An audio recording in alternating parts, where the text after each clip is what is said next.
Dictation will be started in few seconds. Be ready. Start.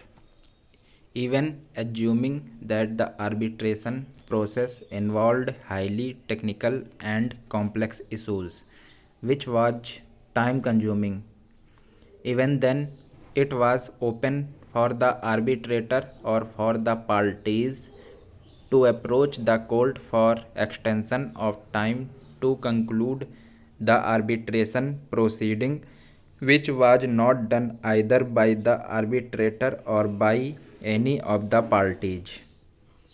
As correctly noted by High Court in its impugned judgment, there was no cogent reason for the delay in making and publishing the award by the arbitrator. He already had the relevant materials at his disposal and could base his findings on the observations made by the three arbitrators who were appointed prior to him. Para. It has been correctly observed by the High Court that the arbitrator had become functus officio in the absence of extension of time beyond 30 of September 2005 to make and publish the award after the said date. The arbitrator had no authority to continue with the arbitration proceedings.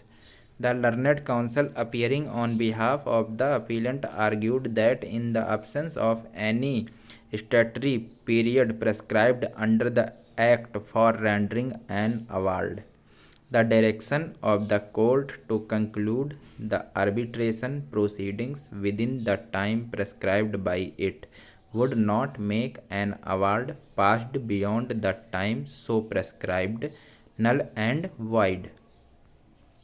He further argued that the High Court was wrong in not extending the time fixed by it in the order for early conclusion of the arbitration proceedings and terminating the mandate of the arbitrator when neither the Act nor the arbitration agreement prescribed any time for making and publishing the award.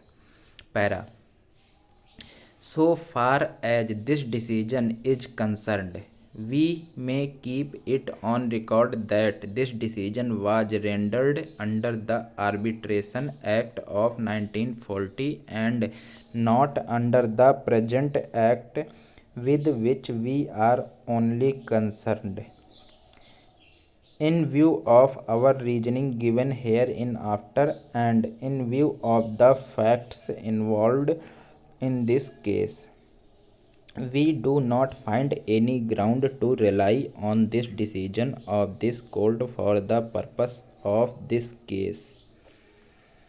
We have carefully gone through para 8 of the decision relied on by the learned counsel for the appellants.